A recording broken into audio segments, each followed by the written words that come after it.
Hi everyone, so today Sylvia and I are going to presentation about Palembang Sultanate. So what is Palembang Sultanate? Palembang Sultanate is one of the Islamic kingdoms in Sumatra. It was proclaimed in 1675 by Sultan Abdurrahman and dissolved by the colonial government of the Dutch East Indies on October 7, 1823.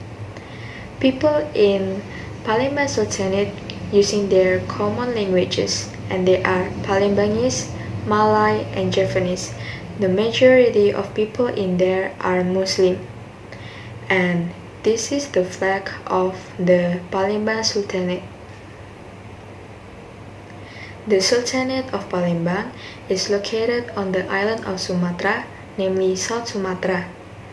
The Sultanate is located in the city of Palembang, and more precisely on the banks of the Musi River, and which now has the Ampera Bridge. The collapse of the Sriwijaya Empire in the 12th century became the forerunner to the establishment of the Palembang Sultanate. The Sriwijaya kingdom collapsed due to being defeated by the Majapahit kingdom. From there is an area or city was born, which in Chinese is called Palimpong, or now known as Palembang City. Palembang City became the foundation of an international port by merchants from China. Even the city of Palembang was once an enclave of China for approximately 200 years. When the city of Palembang was under the control of Chinese merchants, the Prince of Palembang was forced to leave the city in 1297, and Palembang became a lair of Chinese pirates who caused problems in the city. Before the Palembang Sultanate was founded, there was actually a Palembang kingdom, which became the forerunner to the Palembang Sultanate. The Sultanate of Palembang was founded for nearly 2 centuries. This sultanate began to exist in 1659 and was founded by Prince Aryokusumo, who also became the first king in the Palembang Sultanate. There was a conflict in the Sultanate of Palembang. The first one is the Arifurology event. The trade relations between the Netherlands and Palembang had been established since the beginning of the 17th century, especially regarding the commodities of paper and tin. At the beginning of the 19th century, there was a power struggle in Indonesia between England and the Netherlands.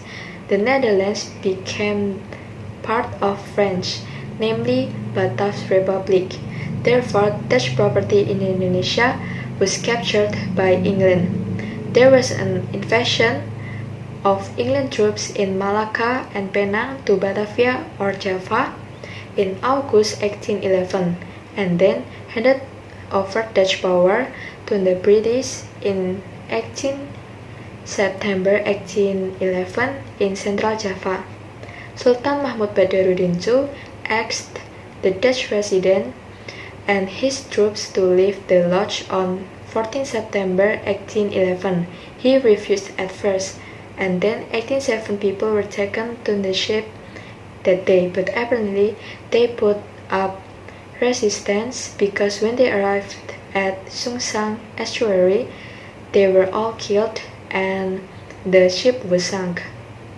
This event is known as Palembang Massacre. The Dutch accused Raffles for inciting the Sultan to do this, but then Raffles refused and accused Sultan Badarudin II of being responsible for this. Sultan Mahmud Badarudin II's relationship with Raffles was quite good before the Dutch conquest from England. After Raffles helped Sultan Mahmud Badarudin II in expelling the Dutch, Raffles saw Palembang as a strategic city around the Malacca Strait. Raffles' success in controlling Batavia in 1811 and Badarudin asked to be separate from England influence, but Raffles did not accept it, and finally he prepared a battle fleet in 1812. The relationship between Sultan Badarudin and his younger brother, Sultan Najamuddin II, was not good, and there was resistance between each other. England appointed Sultan Najamuddin II as King of Palembang, and in return, he gave Bangka and Belitung to England. In August 1812, Badarudin II army base was attacked, and Badarudin II army base moved to Muara Rawas, where he received a lot of support from the people and the nobility. In June 1813, William Robinson made a good approach and tried to return the throne of Palembang to Sultan Badarudin II. Sultan Najamuddin II was forced to accept it, and Sultan Badarudin II became King of Palembang again. This is some of the kings who were in the Palembang Sultan. The first one is Sultan Abdurrahman Khalifatul Mukminin Syai'ul Imam, who was the founder and first king of the Palembang Sultan, which became ruler in 1679 until 1706.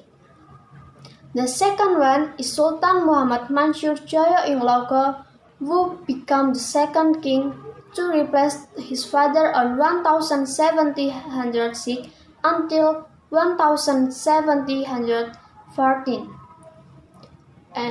And the text is Sultan Muhammad Badarudin II, who became the seventh king in the 1804 until 1821. And the last is Sultan Ahmad Najamuddin II, who became the king when under British or England rule and replaced Sultan Badarudin II at the time on 1813 until 1817. There are several relics of the Palembang Sultan. The first one is Kuta Besak Fortress. This fortress is the center of the Sultan of Palembang. The fort was construction in 1780 and took 7 years to complete. Kuta Besak was strategically located overlooking the river Musi as part of the defensive strategy of the Sultan at the time. And the second one is the Great Mosque of Palembang or Sultan Agung Mahmud Badarudin II Mosque. This mosque is the city icon and the main mosque in the Palembang. The first mosque was built by Sultan Ki Gede in Suro, and in the 1161, the new mosque or Sultan Mosque was built in a typical Javanese mosque architecture. There have been several times the construction renovation took a long time, and the mosque was completed on June 16, 2003. The last one is Cult in Quran. The Quran, now kept by Kemas Andi Syarifuddin, who is the descendant of the Pasar Qutbas in administration of the Great Mosque of Palembang during the Palembang Darussalam Sultans. This Quran was handwritten by the scholars and chief ruler during of the Palembang Sultans and still can be used for tadarus. The followers from Palembang Sultan is not easily to give up like Sultan Badarudin II did to take back his power from Sultan Najamuddin II. Build the good relationship between brothers, sisters, or family. Don't be like Sultan Najamuddin II and his brother. And the next is to be brave, smart, and clever, like Sultan Badarudin II did when he was trying to restore the economy in the Palembang Sultan to be good again. And that's our presentation about Palembang Sultans. I hope this can be useful for all of us.